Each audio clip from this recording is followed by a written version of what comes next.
sua Bíblia, como é traduzido o Salmo 83:18? A tradução do Novo Mundo da Bíblia Sagrada traduz assim esse versículo: que as pessoas saibam que tu, cujo nome é Jeová, somente tu és o Altíssimo sobre toda a terra. Várias outras traduções bíblicas vertem esse versículo de um modo similar. No entanto, muitas traduções deixam fora o nome Jeová, substituindo-o por títulos como Senhor ou Eterno. O que deve ser usado nesse versículo? Um título ou o nome Jeová? Esse versículo fala a respeito de um nome. No hebraico original, idioma em que grande parte da Bíblia foi escrita, aparece ali um nome pessoal ímpar. É escrito em letras hebraicas Yad-Hei, Wah-Hei, YH-WH. Em português, a tradução comum desse nome é Jeová. Será que esse nome aparece em apenas um versículo bíblico? Não. Ele aparece no texto original das Escrituras hebraicas cerca de 7.000 vezes. Qual é a importância do nome de Deus? Considere a oração modelo ensinada por Jesus Cristo. Ela começa assim: Pai nosso que estás nos céus, santificado seja o teu nome. Mateus 6:9. Mais tarde, Jesus orou a Deus: Pai, glorifica o teu nome. Em resposta, Deus falou do céu: Eu já o glorifiquei e o glorificarei de novo. João 12:28. Obviamente, o nome de Deus é de máxima importância. Por que, então, alguns tradutores omitiram esse nome de suas traduções da Bíblia e o substituíram por títulos? Parece haver duas razões principais. A primeira é que muitos dizem que o nome não deve ser usado porque sua pronúncia original é desconhecida hoje em dia. O hebraico antigo era escrito sem vogais. Assim, ninguém hoje pode dizer com certeza como as pessoas nos tempos bíblicos pronunciavam o nome YHWH. Mas será que isso deve nos impedir de usar o nome de Deus?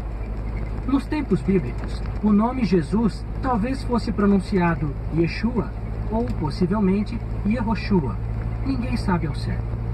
No entanto, pessoas no mundo inteiro usam diferentes formas do nome Jesus, pronunciando-o do modo costumeiro no seu idioma. Elas não deixam de usar o nome só porque não sabem como ele era pronunciado no primeiro século. De modo similar, se você viajar para outro país, é bem provável que descubra que seu próprio nome soa um tanto diferente em outro idioma. Portanto, não saber ao certo como o nome de Deus era pronunciado na antiguidade não é motivo para não usá-lo. Uma segunda razão muitas vezes apresentada para omitir o nome de Deus na Bíblia envolve uma antiga tradição dos judeus. Muitos deles acreditam que o nome de Deus jamais deva ser pronunciado. Essa crença evidentemente se baseia numa aplicação equivocada da lei bíblica que diz: não use o nome de Jeová, seu Deus, em vão, pois Jeová não deixará impune aquele que usar seu nome em vão. Êxodo 20:7. Essa lei proíbe o uso errado do nome de Deus.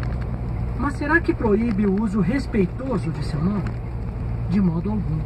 Todos os escritores da Bíblia hebraica, o Velho Testamento, eram homens fiéis que obedeciam à lei que Deus havia dado aos antigos israelitas.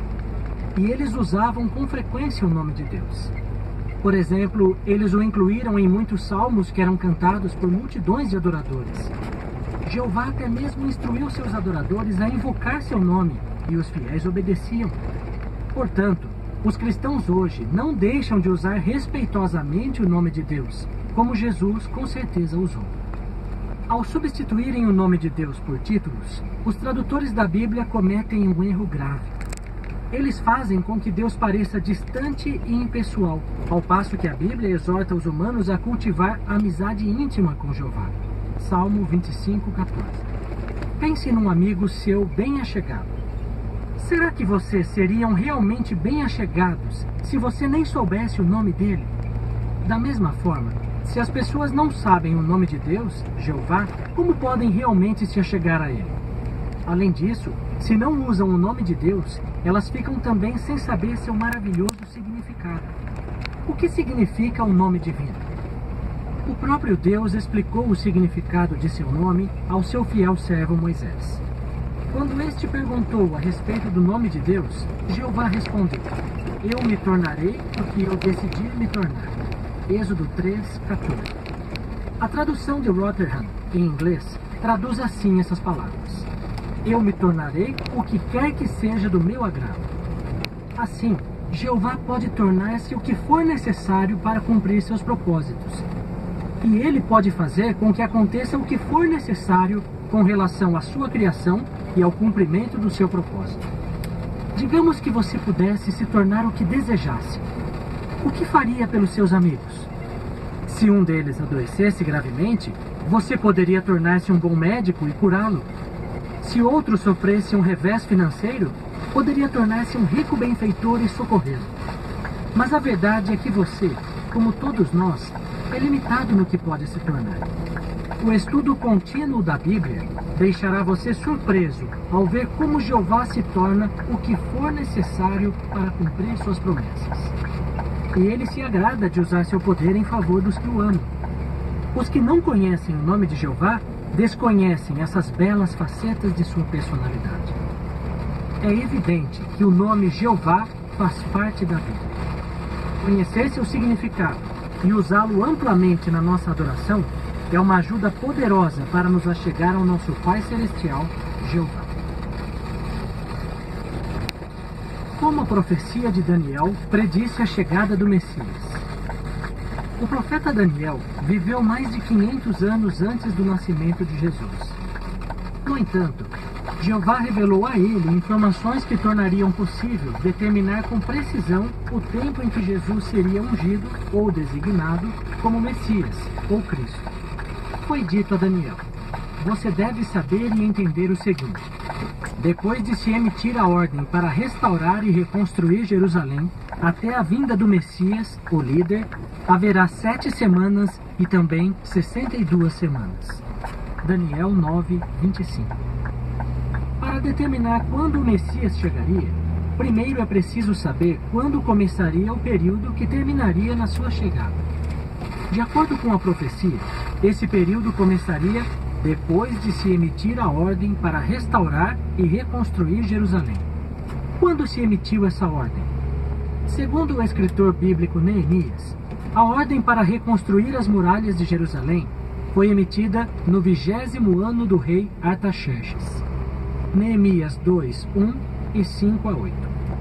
Os historiadores confirmam que 474 antes da Era Comum foi o primeiro ano completo de Artaxerxes como governante. Por conseguinte, o 20º ano de seu reinado foi 455 antes da Era Comum. Assim, descobrimos quando começou o período mencionado na profecia messiânica de Daniel, isto é, em 455 antes da Era Comum. Daniel indica quanto tempo duraria o período que terminaria na chegada do Messias, o líder. A profecia menciona 7 semanas e também 62 semanas, um total de 69 semanas. Qual é a duração desse período? Várias traduções da Bíblia mencionam que não se trata de semanas de 7 dias, mas semanas de anos. Ou seja, cada semana representa 7 anos. Esse conceito de semanas de anos era comum entre os judeus dos tempos antigos.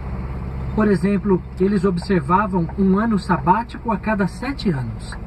Portanto, as proféticas 69 semanas equivalem a 69 unidades de 7 anos cada uma, ou a um total de 483 anos. Agora basta fazer um cálculo. Se contarmos um período de 483 anos a partir de 455 antes da Era Comum, chegaremos ao ano 29 Era Comum. Foi exatamente nesse ano que Jesus foi batizado e se tornou o Messias. A nota diz: de 455 antes da Era Comum a 1 antes da Era Comum são 454 anos. De 1 antes da Era Comum a 1 Era Comum é 1 ano, não houve ano zero. E de 1 Era Comum a 29 Era Comum são 28 anos. A soma desses 3 números dá 483 anos. Jesus foi eliminado ou morto em 33 era comum, durante a 70ª semana de anos. Fim da nota. Não é isso um notável cumprimento de profecia bíblica? Jesus Cristo, o Messias prometido. Para nos ajudar a identificar o Messias, Jeová inspirou muitos profetas bíblicos a dar detalhes a respeito do nascimento, do ministério e da morte desse prometido libertador. Todas essas profecias bíblicas se cumpriram em Jesus Cristo. Elas são espantosamente exatas e detalhadas. Para exemplificar, vejamos algumas profecias sobre eventos ligados ao nascimento e à infância do Messias. O profeta Isaías predisse que o Messias seria descendente do rei Davi. Jesus realmente nasceu na linhagem de Davi. Miqueias, outro profeta de Deus, predisse que essa criança por fim se tornaria um governante e que nasceria em Belém Efrata. Nos dias do nascimento de Jesus, havia em Israel duas cidades chamadas Belém. Uma se situava perto de Nazaré, na região norte do país, e a outra perto de Jerusalém, em Judá. A que ficava perto de Jerusalém se chamava anteriormente